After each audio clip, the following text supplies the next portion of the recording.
Eh, buenos días a todos. Vamos a comenzar.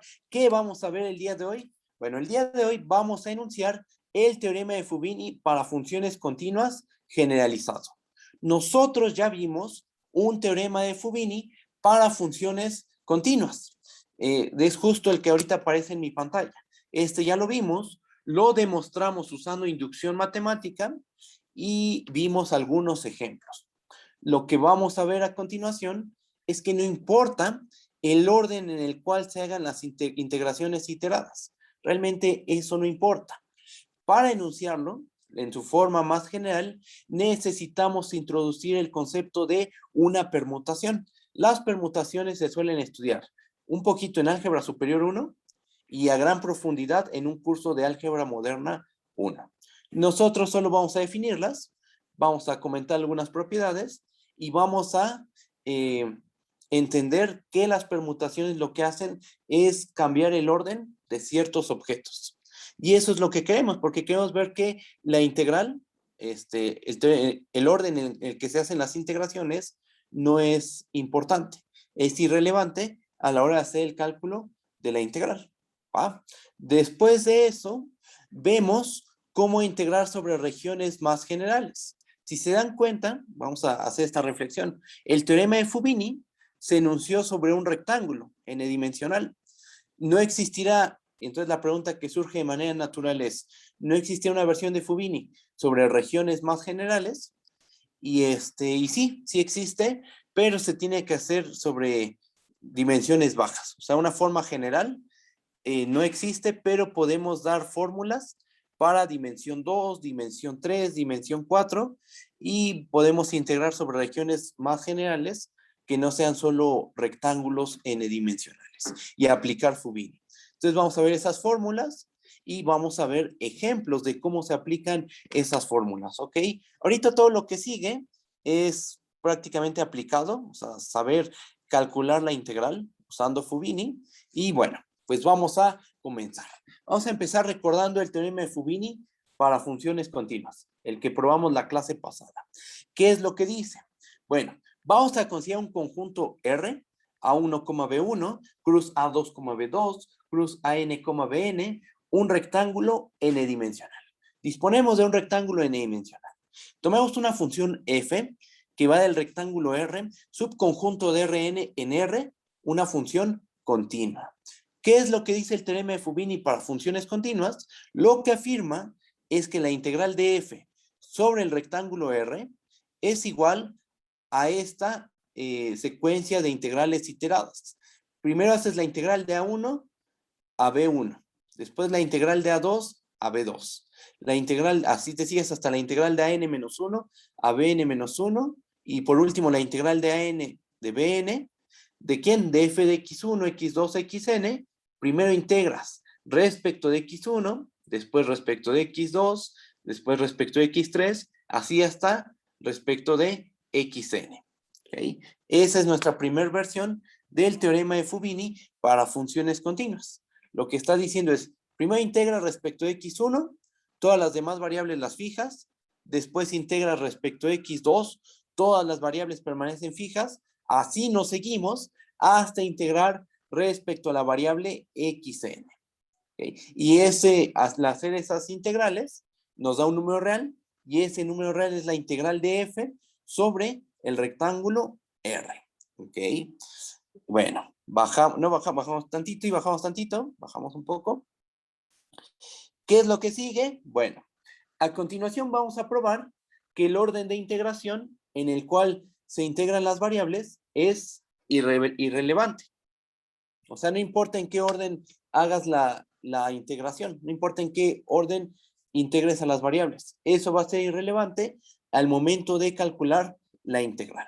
Para ello, vamos a definir el concepto de permutación.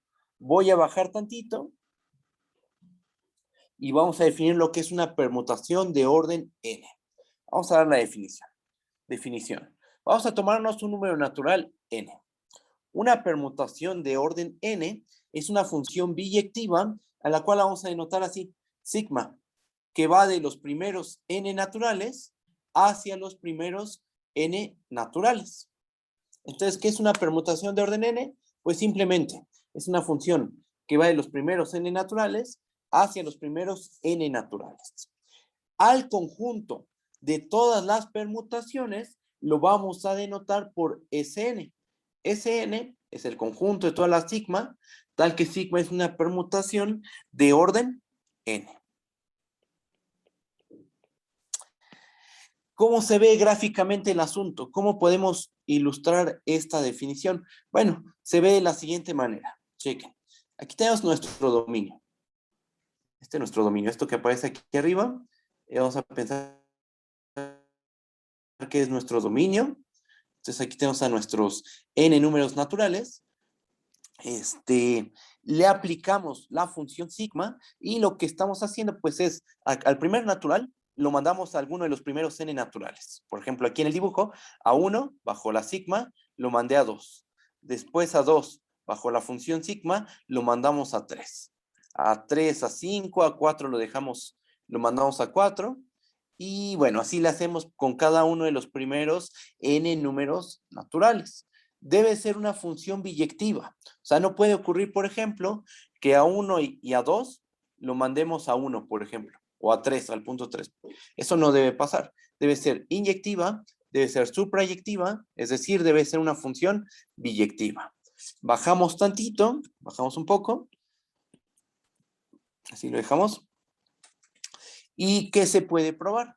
Se puede probar que el número de permutaciones de orden n, o sea, la cardinalidad de Sn es igual a n factorial. Esto se puede hacer por inducción matemática, por ejemplo. ¿Qué más se puede probar? Se puede probar que Sn es cerrado bajo la composición. Es decir, si tenemos dos permutaciones de orden n, la composición de esas dos permutaciones nos da una permutación de orden n también. Bajo tantito. Y también tenemos que la función identidad es una permutación de orden n. O sea, la identidad que va de los primeros n naturales a los primeros n naturales. Tal que cada natural k lo manda a sí mismo. Esa es la identidad, ¿no? Bueno, esa también es una permutación de orden n. Vamos a ver un ejemplo de lo que es una permutación, ¿va? Bajamos.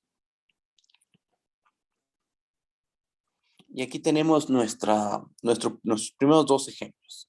Vamos a pensar en esta función, la de la izquierda.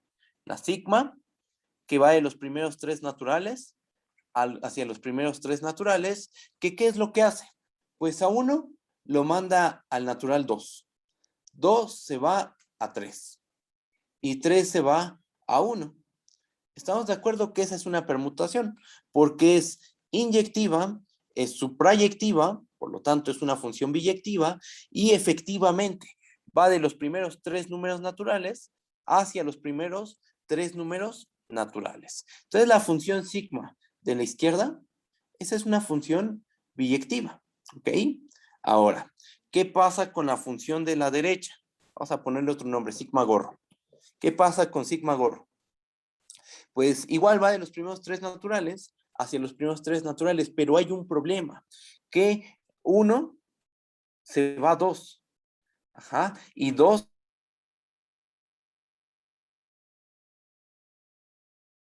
se va a 2 también. O sea, está funtiva, ¿ok?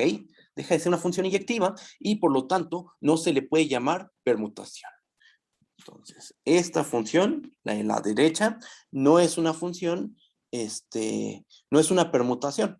No es una permutación porque no es inyectiva y tampoco es suprayectiva. Si se dan cuenta, el número 3 no se encuentra en la imagen de la función sigma gorro.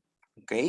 Entonces, lo de la izquierda es una permutación, la función sigma es una permutación y sigma gorro no fue una permutación. ¿Va? Bajamos tantito.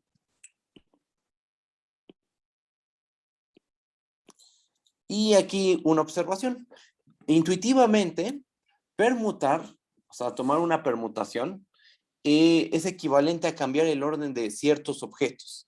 Vamos a ver eso. Vamos a explicar intuitivamente a qué nos referimos con eso. Checa. Supongamos que tenemos n objetos ordenados. Supongamos que tienen este orden. Primero está x1, después tenemos a x2, Así nos seguimos hasta xn. X1 está en la primera posición, X2 está en la segunda posición, así nos seguimos hasta xn. xn se encuentra en la enésima posición. Ahora, supongamos que disponemos de una permutación sigma. Sea sigma una permutación de orden n. O sea, sigma es una función de los primeros n números naturales hacia los primeros n números naturales. Y ahora vamos a hacer lo siguiente. Vamos a cada índice, al índice 1, al índice 2, al índice n, de estos objetos, del x1, x2, xn, vamos a aplicarles sigma. Y entonces obtenemos x sigma 1, x sigma 2, x sigma n, y esto que nos arroja un nuevo orden de los objetos. Por ejemplo, vamos a bajar tantito. O sea, al aplicar la permutación, lo que terminas haciendo es cambiarle el orden a los objetos. ¿Ok? Vamos a dar un ejemplo en concreto. Aquí lo explicamos en su forma general, pero vamos a hacer un ejemplo muy, muy particular. ¿Va?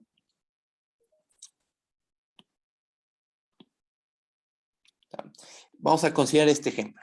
Vamos a tomar a sigma, que va de los primeros 3 números naturales hacia los primeros 3 números naturales. ¿Qué es lo que hace la función? A 1 lo manda a 2, a 2 lo manda a 1 y a 3 lo manda a 3.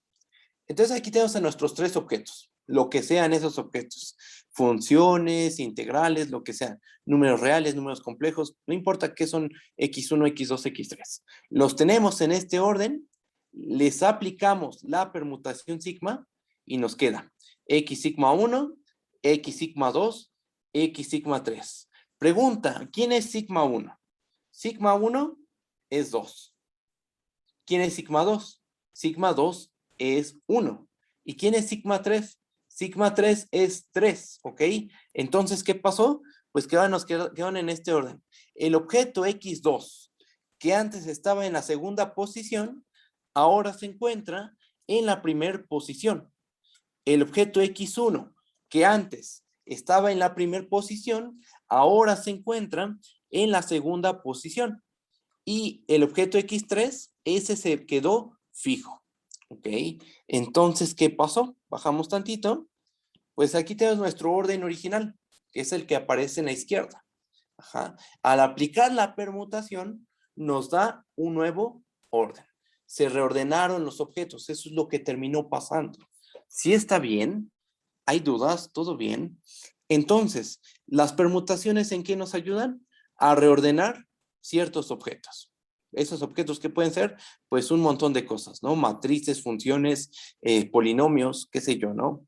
Bueno, entonces, con las permutaciones, nos vamos a ayudar de las permutaciones para poder enunciar el teorema de Fubini en su forma más general, la cual nos dice que no importa el orden en que hagas las integraciones, siempre vas a obtener el valor de la integral. Bajamos. Cualquier duda me pueden decir, ¿eh? La duda que sea me pueden decir. Bueno, vamos a leer esto. Usando las permutaciones, podemos formalizar la idea de que el orden de integración no afecta el valor de la integral. No importa en qué orden calcules las integrales iteradas, siempre vas a llegar al valor de la integral. ¿Va? Entonces, vamos a enunciar la versión del teorema de Fubini para funciones continuas en su forma más general posible, que es justo lo que aparece en amarillo, ¿no? Versión del teorema de Fubini para funciones continuas generalizado. Vamos a leerlo. ¿Qué necesitamos? Pues vamos a considerar un rectángulo R, A1, B1, cruz A2, B2, cruz AN, BN, un rectángulo n dimensional. Vamos a tomar una función f que va del rectángulo R subconjunto de Rn en R continua. ¿Ok? Ahora, para cada sigma en Sn, o sea, para cada permutación de orden n, se tiene la siguiente igualdad. Chequen. Tenemos esta igualdad. ¿Qué nos está diciendo esta igualdad? Que la integral de f sobre el rectángulo R la podemos calcular de la siguiente manera. Vamos a hacer la integral de a sigma 1 a b sigma 1, después la integral de a sigma 2 a b sigma 2, después la integral, bueno, así nos seguimos, hasta la integral de a sigma n a b sigma n. Pregunta, ¿qué es lo que está haciendo aquí la sigma? O sea, ¿en qué afecta tomar esta permutación? Pues lo que está haciendo es cambiar el orden en el cual se van a hacer las integraciones iteradas. Por ejemplo, ¿qué tal si sigma 1, no sé, por poner un ejemplito rápido, sigma 1 es 2, por ejemplo, y sigma 2 es 4. Entonces, lo que nos está diciendo esto es que primero vas a integrar respecto a la variable x2, después integrarías respecto a la variable x4, y bueno, eso sería un mini ejemplo, ¿no? De qué es lo que nos está diciendo la sigma. Entonces, sigma lo que nos está diciendo es, no importa en qué orden hagas las integraciones iteradas. Al final de cuentas, en el orden que las hagas, vas a obtener la integral de f sobre el rectángulo R. ¿Ok? Bueno, es el teorema de Fubini para funciones continuas en su forma más general, y lo que dice es que no importa el orden en que realices las integraciones. ¿Ok? Bueno, para probar este resultado necesitamos de un lema. ¿Okay? Se ve bastante complicado el teorema, pero en realidad es muy, muy sencillo. Y todo depende del siguiente lema, el cual de principio se va a quedar como un ejercicio. ¿Va? Después lo probamos, de hecho después lo vamos a probar, pero me gustaría que ustedes lo intentaran, ¿va? Que intentaran hacer esta prueba, que realmente lo complicado es, lo único complicado de esta prueba es la notación. No es una prueba muy compleja, solo hay que saber trabajar con la definición de función de Darboux integrable, así tal cual, y con la notación de la sigma. Eso es todo. ¿Va? Vamos a leer el lema, vamos a ver qué es lo que dice. Vamos a tomarnos un rectángulo n-dimensional. A1, B1, cruz A2, B2, así nos seguimos hasta cruz a n, bn. Tenemos un rectángulo n-dimensional. ¿Qué más? Tomamos una función f que va del rectángulo R, subconjunto de Rn en R, continua. ¿Ok? Sea sigma una permutación de orden n. Y lo que vamos a hacer a continuación, intuitivamente, es cambiar el orden de los factores que determinan al rectángulo R. O sea, el rectángulo R está conformado por estos intervalos, ¿no? El A1, B1, el A2, B2, el AN, BN. Pero esos intervalos están en cierto orden. Vamos a reordenar esos intervalos y definimos el rectángulo R sigma igual a sigma 1, B sigma 1, cruz, ¿qué seguiría? A sigma 2, B sigma 2, cruz, puntos suspensivos, cruz, así, hasta el intervalo A sigma n, B sigma n. Ese es el rectángulo R sigma. Estamos de acuerdo que los intervalos factor son los mismos, pero se encuentran en diferente orden. Es como si, por ejemplo, tenemos el intervalo 1,2, digo el rectángulo, 1,2 cruz, 2,3, le aplicamos la permutación que intercambia al primer intervalo por el segundo intervalo, y eso nos arroja el 2,3 cruz 1,2. ¿Qué pasó? Pues los intervalos factor involucrados son los mismos, pero están en diferente orden. Eso es lo que estamos haciendo, eso es lo que estamos tratando de decir aquí con R sigma, ¿va? Bueno, entonces, R sigma es este rectángulo n-dimensional. Después, vamos a considerar la función f sigma, que va del rectángulo R sigma, subconjunto de Rn en R, la cual vamos a definir de la siguiente manera. Tomamos, ¿cuál es su regla de correspondencia? Tomamos x sigma 1, x sigma 2, x sigma n, un vector en el rectángulo R sigma, ¿y qué le va a asignar la función f sigma? Bueno, esto se va a ir a f de x1, x2, así hasta xn. Es decir, la regla de correspondencia de f sigma la estamos dejando en términos de la regla de correspondencia de la función f. ¿Ok? Bueno, ¿qué es lo que dice el lema? El lema lo que dice es que F sigma es continua sobre el rectángulo R sigma y además la integral de F sigma sobre el rectángulo R sigma es igual a la integral de F sobre el rectángulo R. Eso es lo que dice el lema.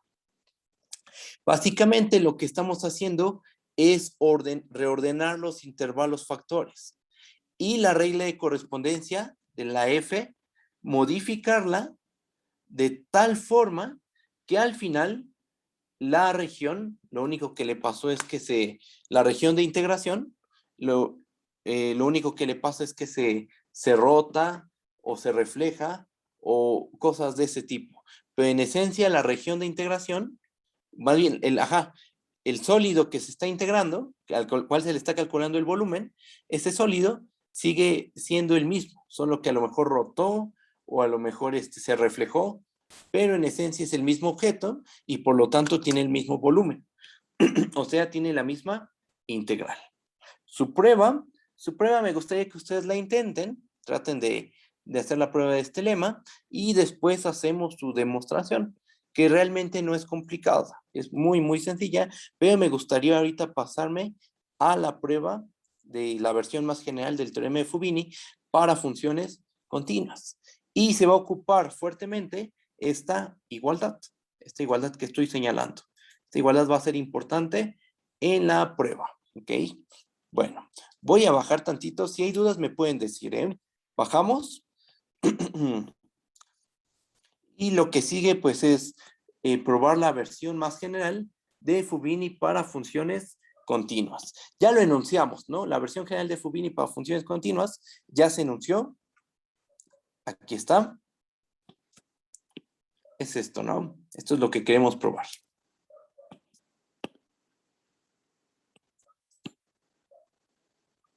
Vamos a cortar esto.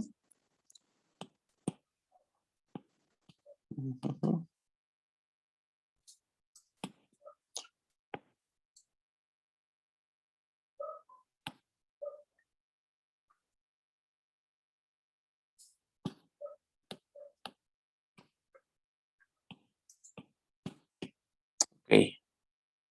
Entonces, ¿qué es lo que queremos probar? Nosotros queremos demostrar esta igualdad, ¿no? Eso es lo que dice el teorema de Fubini para funciones continuas generalizado.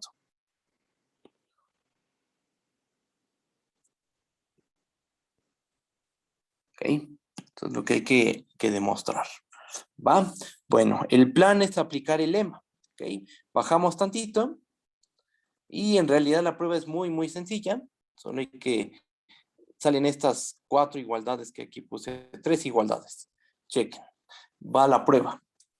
Tenemos la integral. Vamos a empezar del lado derecho de lo que queremos probar, de la igualdad que queremos probar. Vamos a empezar de aquí. ¿Y qué tenemos? Chequen. Tenemos que la integral de a sigma n, b sigma n, de la integral de a sigma 1, b sigma 1, de f de x1, x2, xn, de x sigma 1, de x sigma 2, de x sigma n. Este objeto es igual, por consecuencia de la definición de f sigma, a la integral de a sigma n, a b sigma n. Así nos seguimos hasta a sigma 1, b sigma 1, de f sigma, de x sigma 1, coma, puntos suspensivos, coma, x sigma n, de x sigma 1 hasta de x sigma n. Si se dan cuenta, lo único que se hizo es pues utilizar la regla de correspondencia de la f sigma. Fíjense. ¿Cuánto vale f sigma? Evaluado en x sigma 1, x sigma 2 hasta x sigma n. Por definición, dijimos que eso es f de x1, x2 hasta xn.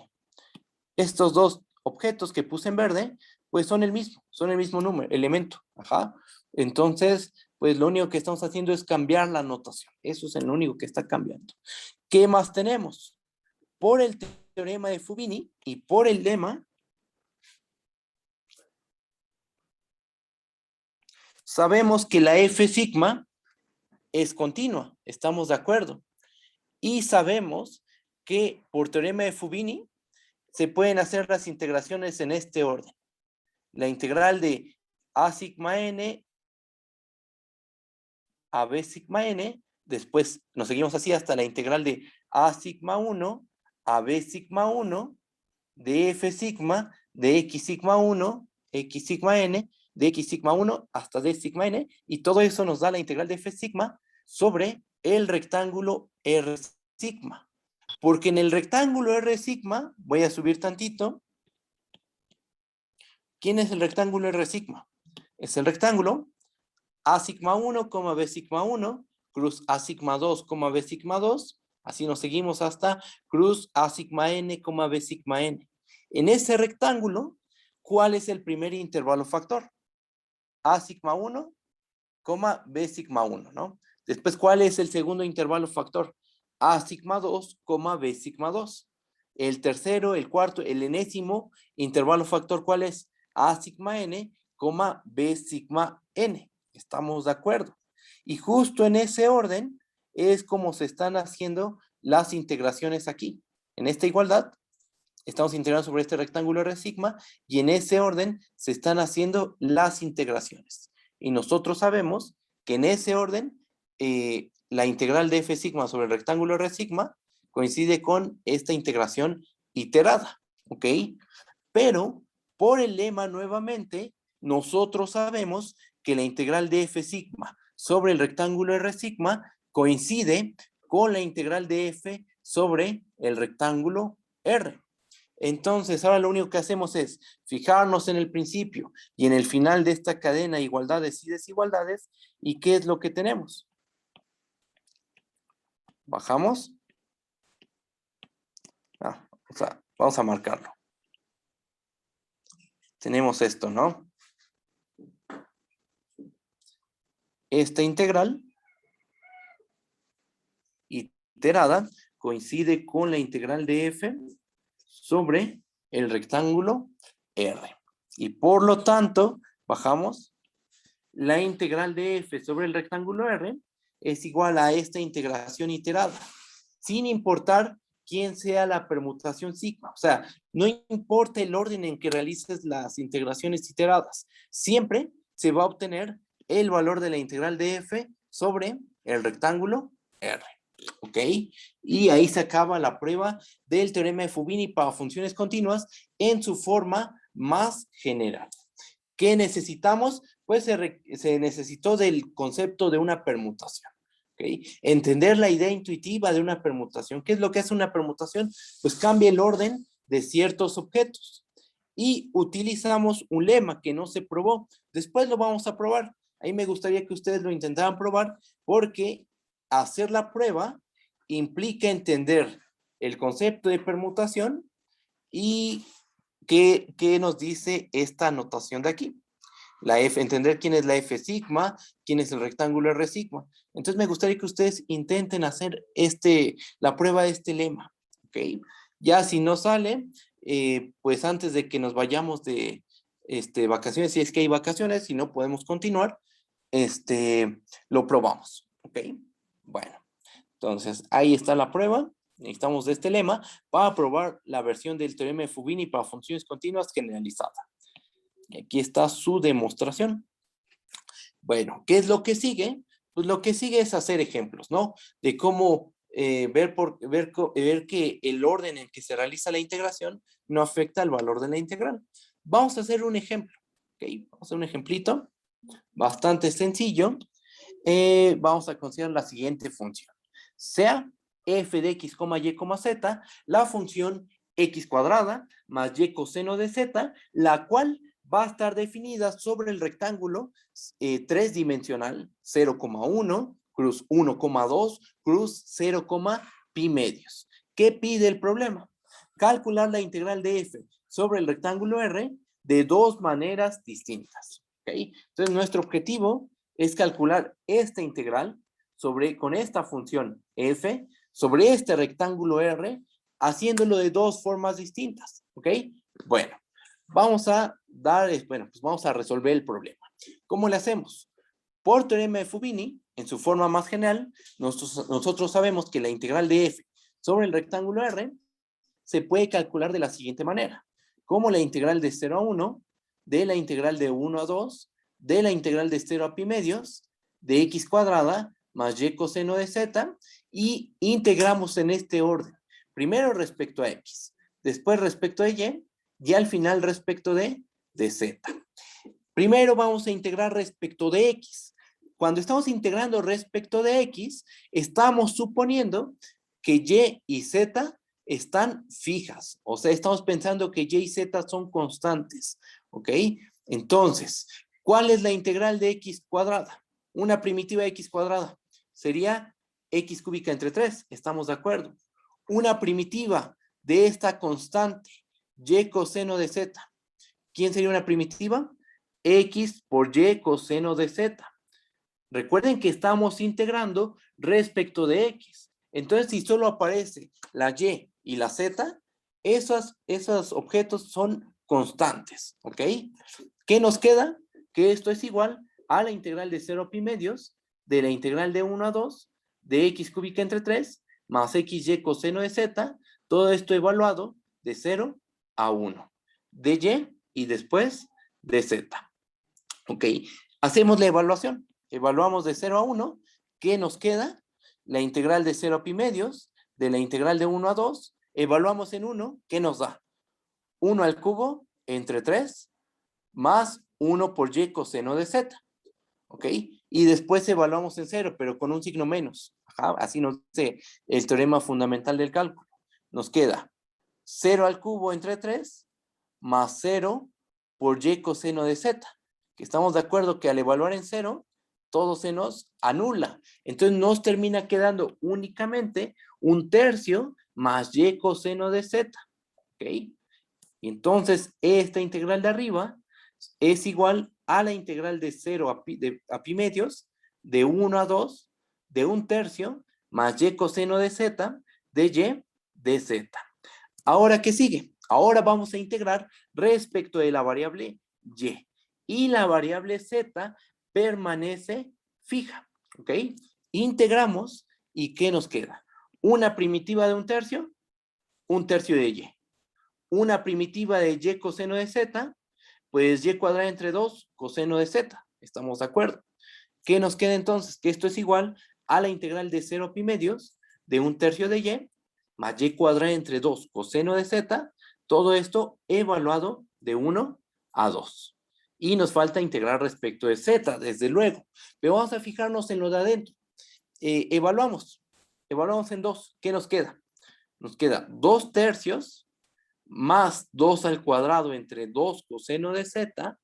Ahora evaluamos en 1, pero ponemos un signo menos. Menos 1/3 más coseno de z entre 2. ¿Estamos de acuerdo que eso nos da cuando evaluamos en 1? Porque y al cuadrado entre 2 evaluado en 1, pues es 1 al cuadrado entre 2, que es un medio simplemente. Y es un medio que aparece aquí. Evaluando en 1 a y entre 3, pues es simplemente 1 entre 3. Pero según el teorema fundamental del cálculo, cuando se evalúa en el extremo de abajo, se le pone un signo menos, ¿ok? ¿Y qué pasó?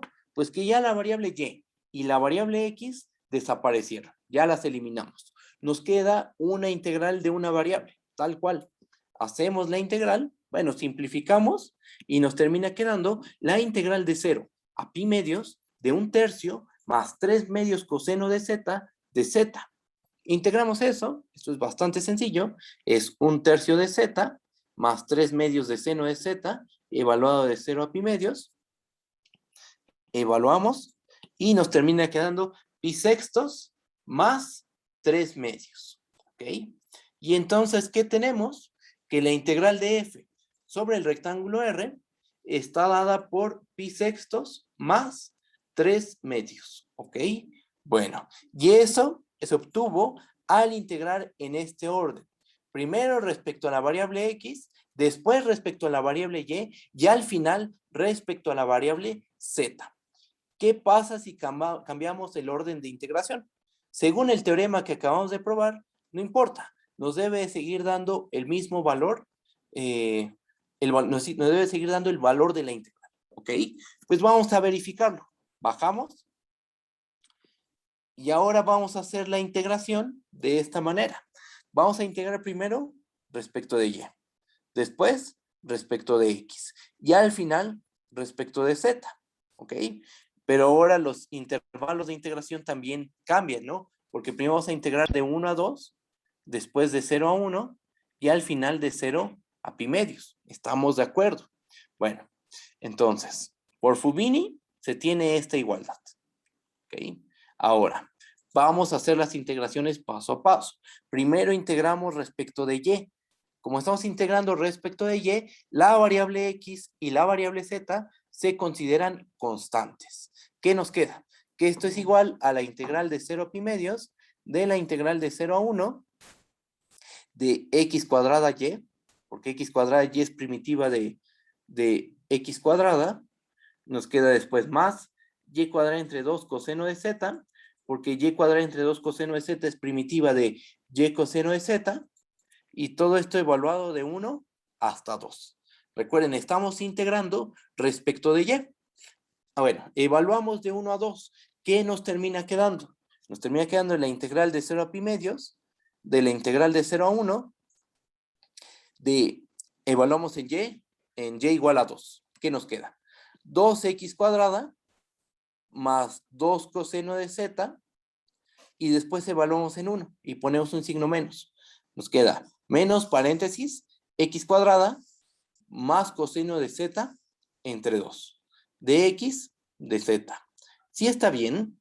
Bueno, si hay dudas me dicen, ¿eh? Ahora, simplificamos esta expresión y nos termina quedando la integral de 0 pi medios de la integral de 0 a 1 de x cuadrada más 3 medios coseno de z de x de z. ¿Qué es lo que sigue? Pues ahora tenemos que integrar respecto de x. Integramos respecto de x y ¿qué obtenemos? Nos queda la integral de 0 a pi medios de x cúbica entre 3 más 3 medios coseno de z en x, ¿no? 3 medios coseno de z, x. Evaluado esto de 0 a 1. Hacemos la evaluación. Tomamos x igual a 1 y ¿qué nos queda? 1/3 más 3 medios coseno de z. Y cuando evaluamos en 0, ocurre que todo se nos anula. 0 al cubo entre 3 es 0. 3 medios de coseno de z por 0 es 0. Entonces, lo único que sobrevive es 1/3 más 3 medios de coseno de z. Pero observen que esta integral es la misma a la que llegamos acá arribita, cuando estamos integrando en el otro orden. Entonces, al final, pues terminamos obteniendo el mismo valor, pi sextos más 3 medios. Y se acaba el problema. ¿Sí está bien? ¿Hay dudas? Entonces, este ejemplo que verifica, pues, que realmente sí se cumple el teorema, ¿no? Es un ejemplo de cómo sí se cumple el teorema. Cambiamos el orden de integración. La segunda variable, primero integramos respecto a la segunda variable, después integramos respecto a la primera variable, y eso nos dio el mismo valor que cuando integramos en este orden que aparece aquí. Primero respecto a x, después respecto de y al final respecto de z. Y obtenemos al final el mismo número. ¿Ok? Bueno, si está bien, hay dudas, cualquier duda me pueden decir, ¿eh? Cualquier duda la podemos checar. Vamos a marcar esto. Ahí está. Y lo que sigue es integrar sobre regiones más generales. O sea, vamos a integrar, ya tenemos el teorema de Fubini sobre rectángulos n-dimensionales, ya hemos hecho ejemplos, y ahora lo que vamos a hacer es integrar sobre regiones que son un poquito más generales, que no necesariamente son rectángulos. ¿Va? Bueno, bajamos. Ok, perfecto. Va que va. Veo que todo va bien. Bajamos. Y cualquier duda que tengan me pueden decir, ¿ok? Bueno, pues vamos a generalizar. Vamos a hacer lo siguiente. Esto no lo podemos hacer en una dimensión arbitraria, en dimensión n. Tenemos que estas regiones más generales las tenemos que escribir de cierta forma en R2, de otra cierta forma en R3, de otra cierta forma en R4. No hay una expresión tal vez general para un Rn, pero estas extensiones que vamos a ver para dimensiones bajas nos van a servir para prácticamente todos los cálculos que vayamos a hacer, ¿va? Bueno, vamos a ver qué es lo que dice el teoremita. Vamos a integración sobre regiones más generales. Vamos a hacer lo siguiente. Más que un teorema es una explicación de cómo se calculan ciertas integrales sobre ciertas regiones, ¿va? Miren, vamos a tomar dos opciones, phi y psi, definidas en un intervalo coma b, subconjunto de R en R, ambas continuas. Vamos a suponer que para cada x en el intervalo a coma b, phi de x es menor o igual a psi de x. Aquí hay un detalle que, que se me pasó probar. En el momento en que lo está escribiendo, dije, esto ya lo probamos, pero no hemos probado esto. Aquí dice, sabemos que A es Jordan medible en R2. Todavía no lo hemos probado. No hemos probado que este tipo de conjuntos son efectivamente Jordan medible, pero lo probamos la siguiente clase sin ningún problema. No es algo complicado, ¿va? Esto lo probamos la siguiente clase. ¿Qué más? Vamos a tomar una función f que va de este conjunto A, este Jordan medible A, subconjunto de R2 en R, continua. Nosotros que probamos hace algunas clases, unas 4 o 5 clases, probamos que si es una continua sobre un conjunto Jordan medible, entonces la función resulta ser una Darboux integrable sobre esa región, ¿va? Bueno, ¿qué más? Definimos a M gorro como el máximo del conjunto de los psi de X, tal que X está en el intervalo A, B. Y definimos a M minúscula como el mínimo del conjunto de los phi de X, tal que X está en el intervalo A, B.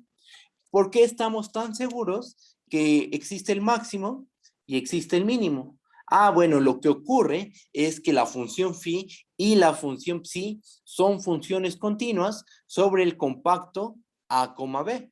Si tienes una continua en un compacto, siempre se alcanza su máximo y siempre su mínimo. ¿Ok? Ahora, nota lo siguiente. El conjunto A, que definimos aquí arriba, se ve como el intervalo A, bueno, se queda contenido en el intervalo A, B, cruz, el intervalo M minúscula, M mayúscula. ¿Y en qué situación nos encontramos gráficamente? Vamos a interpretar geométricamente. Nosotros definimos este conjunto A. Son todas las parejas, tal que la segunda componente se queda entre phi de X y psi de X. Y la primer componente se mueve de A a B, ¿no? Se encuentra en el intervalo A, B. ¿Cómo se ve gráficamente este conjunto? Se ve de la siguiente manera. Aquí tenemos la gráfica de la psi.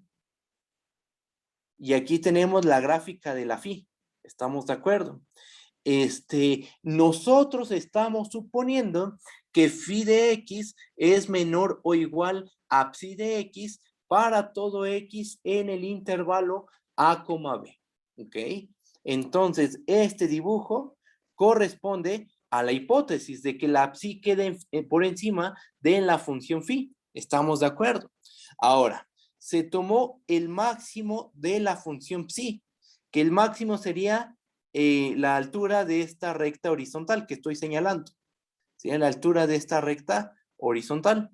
Y la m minúscula, que es el mínimo de la phi, sería la altura de esta recta horizontal.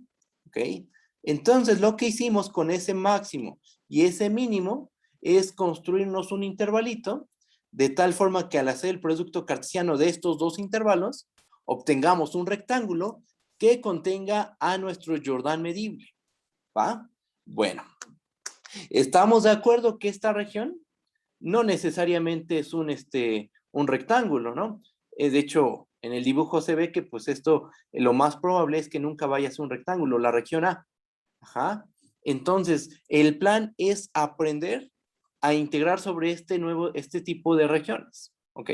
Vamos a integrar sobre este tipo de regiones. Cuando la segunda componente está acotada entre dos funciones phi y psi, ¿va? Bueno, ¿cuál es el plan? Pues calcular la integral de f sobre A. Vamos a obtener una fórmula, ¿ok? Bajamos tantito y vamos a hacer un recordatorio. Para calcular esta integral, necesitamos de la función f sub a, que se definió en su momento cuando definimos la integral sobre regiones más generales. ¿Sí se acuerdan de eso? Bueno, pues vamos a recordarlo de todas maneras. Bajo, bajo.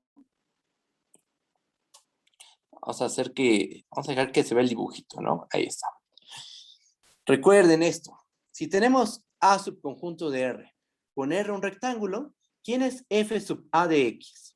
F sub a de x es f de x si x está en A y 0 si x está en A complemento. ¿Ok? Entonces hay que recordemos la definición de f sub a. Aquí está. Y una observación. Checa. Para cada x en el intervalo a, b, la sección fa sub x de la función f sub a, vamos a tomar esta sección. O sea, fijemos la primer variable. Fija la primer variable y ¿qué te termina quedando? Vamos a marcar algunas cositas en el dibujo. Si tú fijas la primer variable, ¿dónde se mueve la segunda variable? Bueno, si tú fijas la primera variable, te termina quedando una función de una sola variable, la cual se mueve desde m minúscula hasta la m mayúscula, ¿estamos de acuerdo? Y esta función es continua en todo este intervalo, salvo posiblemente en phi de x y en psi de x. O sea, los únicos puntos donde posiblemente esta función no sea continua es en este punto que voy a marcar y en este puntito de aquí. Esos que acabo de señalar con rojo. Esos son los únicos puntos donde la función posiblemente, la f sub a sub x, posiblemente no es continua. Porque imagínense, vamos a tomar esa sección. Vamos a hacer un dibujo aquí. El dibujito aquí. Imagínense que tenemos aquí a m minúscula. Aquí tenemos a la m mayúscula. Y aquí está phi de x y psi de x. Y la gráfica de la f se porta así, por ejemplo. Cuando nos salimos de la región A, ¿cuánto vale la f sub a? Vale 0, ¿no? Entonces, cuando nos salimos de la región f sub a, la función termina valiendo 0. Entonces, ¿qué pasó? Que a lo mejor, bueno, a lo mejor en estos puntos posiblemente hay discontinuidades, ¿ok? ¿Cuándo no habría discontinuidades? Pues cuando la función f en estos puntos vale 0, por ejemplo, que aquí valiera 0, que en el otro punto valga 0, pues entonces sí embona bien la f sub a y la función f sub a sub x termina siendo continua en todo el intervalo. Pero a lo mucho es discontinua, por muy, muy mal que esté esa función, es discontinua en phi de x y en el punto psi de x. Ya que se fijó esta x en el a, b, la f sub a sub x es continua en todo el intervalo m, m mayúscula, salvo posiblemente en phi de x y psi de x, ¿va? Pero es discontinua entonces en a lo más 2 puntos. Y 2 puntos tienen medida 0, por lo cual f sub a sub x es una función de árbol integrable en este intervalo.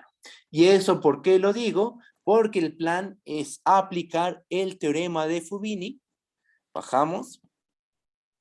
Y aquí viene la cuentita. Ah, claro que sí, vamos a repetir esto. Mira, alguien dice lo siguiente. Profe, ¿podría repetir eso? No entendí bien por qué hay discontinuidad en phi y psi. Ah, mira, checa. Vamos a hacer el dibujo nuevamente. A ver, vamos a borrar esto y esto. Fíjate, tu función f, voy a subir tantito. La función f está definida sobre A, ¿no? Aquí está. Tenemos una f definida sobre esta región A, subconjunto de R2 en R. ¿Quién es A? A es este conjunto.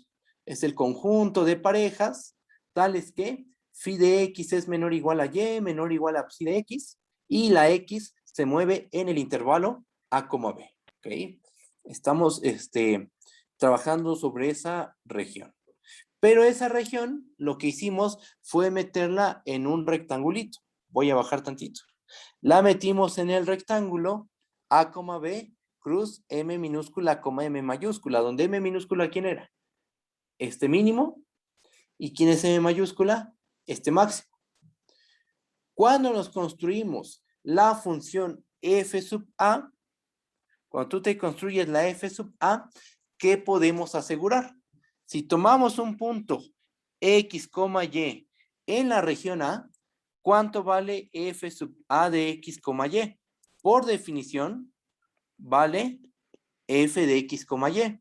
Pero, ¿qué pasa si nos tomamos un punto fuera de la región A y dentro del rectangulito? Por ejemplo, nos tomamos este punto, x', y'. ¿Cuánto vale f sub a de x', y'? Como x', y' no está en A, entonces por definición de f sub a, esta cosa termina valiendo 0. Ajá. O sea, forzosamente cuando estamos fuera de la región A, esto vale 0, la f sub a vale 0. Dentro de la región A, la f sub a vale lo mismo que la función f. ¿Ok? Entonces, ¿qué pasa cuando estamos en la orillita? Es decir, cuando estamos en estos puntos, por ejemplo. Dejen que se señale. Aquí está, ¿no? ¿Qué pasa cuando estamos en este punto o estamos en este punto de aquí abajo? Fijas la X y te encuentras en estos dos puntitos. Pues posiblemente la sección, su gráfica de esa sección, haga un cambio brusco en la regla de correspondencia. Por ejemplo, a lo mejor aquí la f sub a sub x hace esto, ¿no? Pero cuando te sales de la región A, ¿cuánto termina valiendo la f sub a? Termina valiendo 0.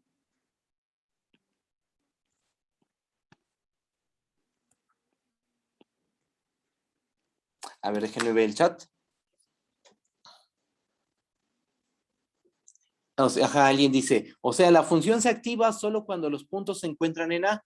Exactamente, por decir de alguna manera, f sub a de x vale f de x cuando x está en A.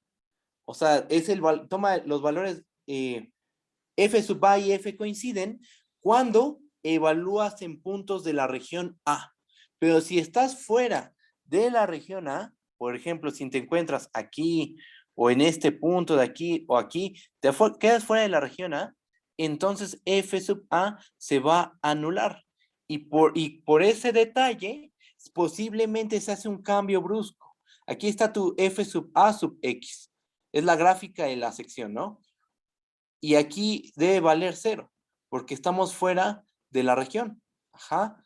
Entonces, posiblemente aquí se genere en estos dos puntos una discontinuidad. ¿Ok? Es como con la función característica. Recuerden que la función característica vale 1 dentro de la región A, vale 0 fuera de la región A.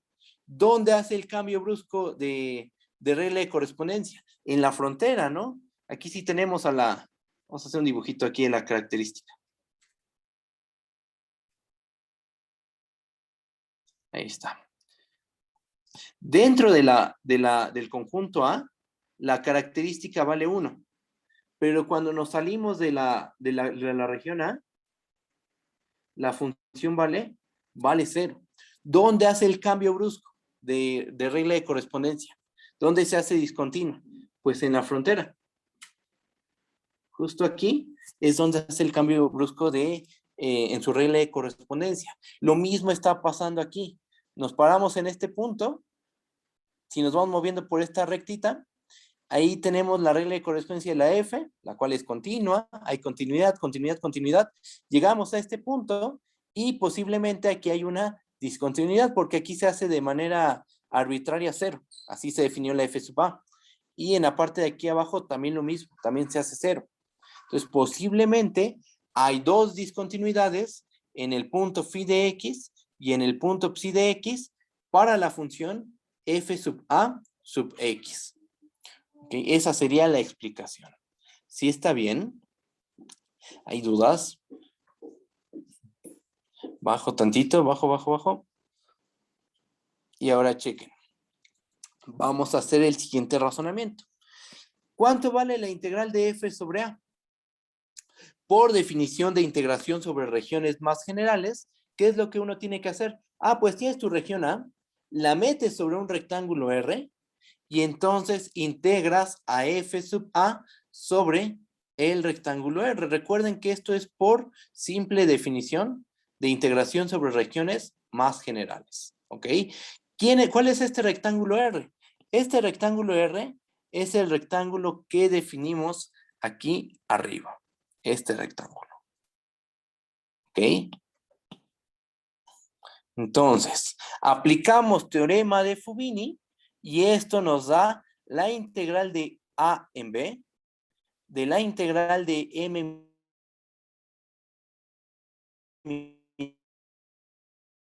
minúscula a m mayúscula, de y de x. ¿Ok? Estamos integrando la f sub a. Primero integramos respecto de y después integramos respecto de x. ¿Ok? Bueno, ahora, nosotros sabemos, la integral de adentro es una integral de una sola variable. ¿Estamos de acuerdo?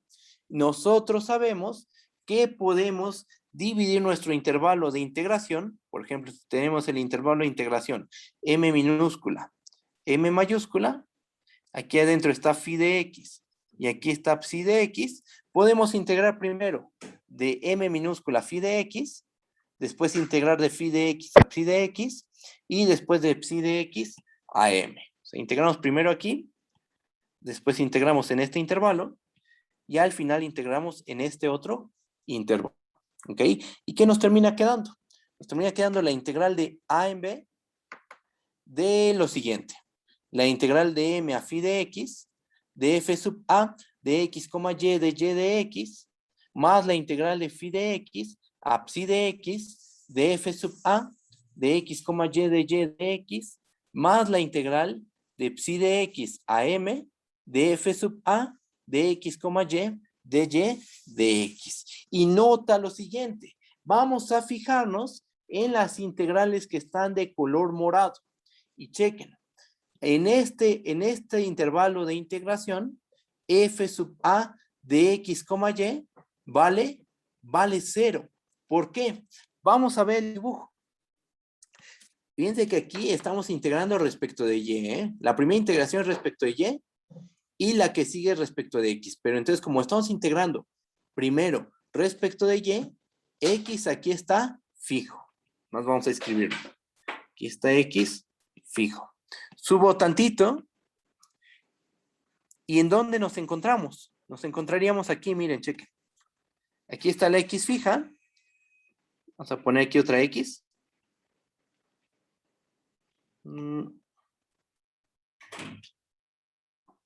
Estaríamos parados en este intervalito que estoy poniendo de color negro. Ajá. Estaríamos aquí parados. Pero en esta región, en este intervalo, en este segmento, ¿cuánto vale la función f sub a? Estamos en el complemento de a, estamos de acuerdo. Si estamos en este intervalo, en este segmento, que estoy señalando en estos momentos, en este segmentito, la f sub a, ¿cuánto vale? Vale 0, porque estamos fuera de la región A. Entonces, si tienes una función que es 0 en todos sus puntos, o sea, es la constante 0, ¿cuánto vale su integral?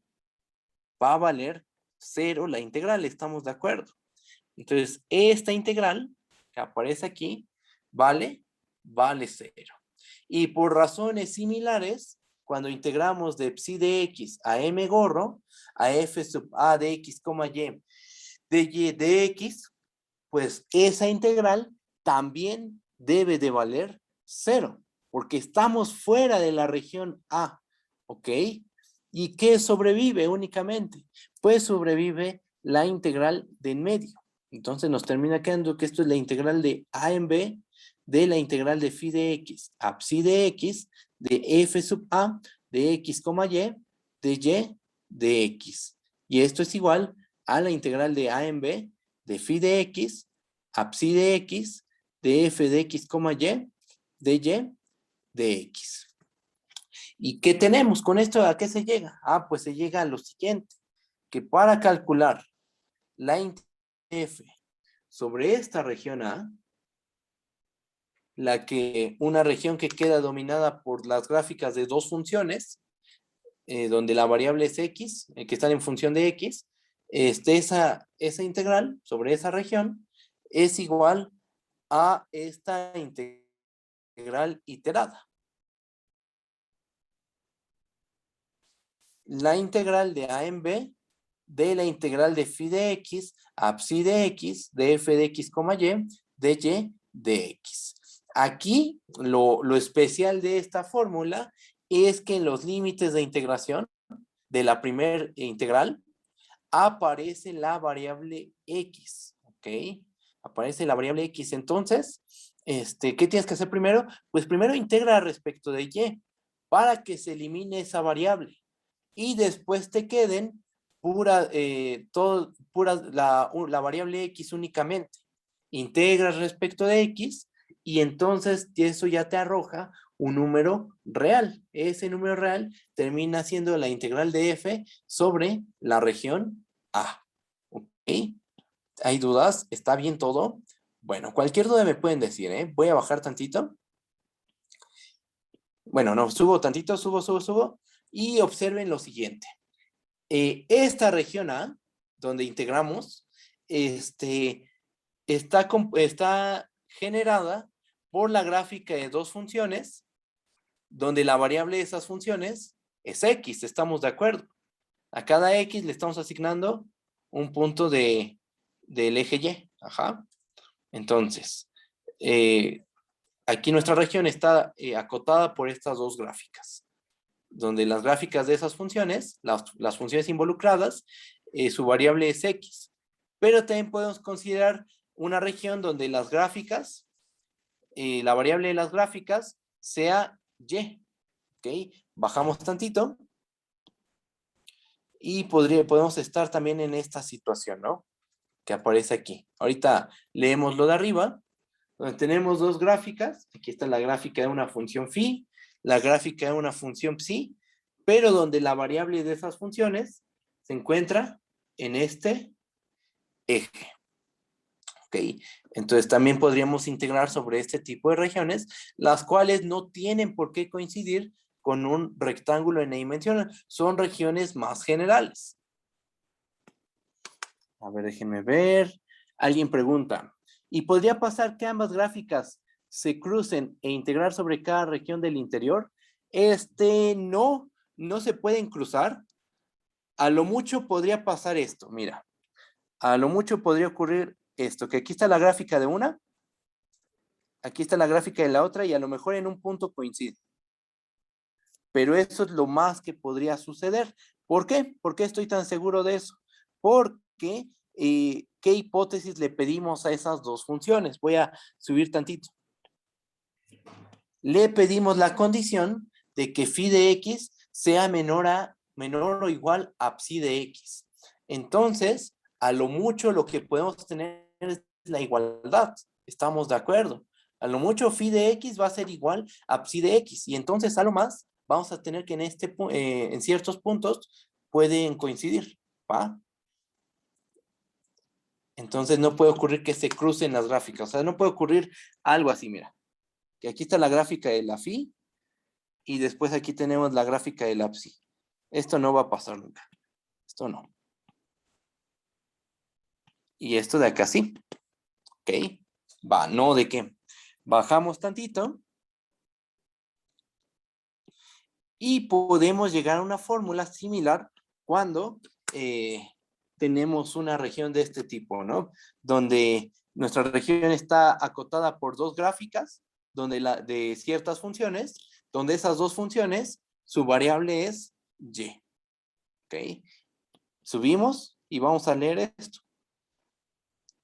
No hago la cuenta, aquí ya no hago la cuenta porque la cuenta es prácticamente la misma que se hizo arriba, Solo vamos a leer las hipótesis, ¿no? Tenemos dos funciones, phi y psi, continuas, tal que para todo y en el intervalo c, d, phi de y es menor o igual a psi de y. Esta condición, ¿no? De que una de las gráficas quede por debajo de la otra gráfica. Y consideramos este conjunto B como el conjunto de parejas, x, y, tal que la primer componente se queda entre phi de y psi de y. Y la segunda componente, la cual es y, está en el intervalo c, d.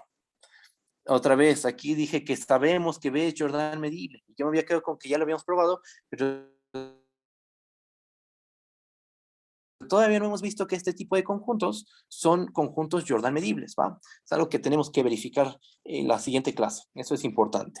Sea F, la función que va de B, subconjunto de R2 en R, una función continua. El mismo argumento de hace rato. Como B es Jordan medible y F es una continua definida en ese Jordan medible, la F inmediatamente es Darboux integrable sobre B.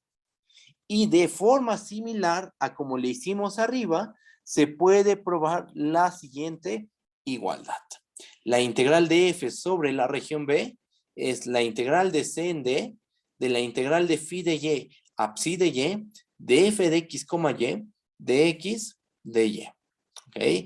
Pero aquí la diferencia es que primero se integra respecto de x y al final integramos respecto de y. Y que los límites de integración, cuando hacemos la integral respecto de x, están en términos de la variable y.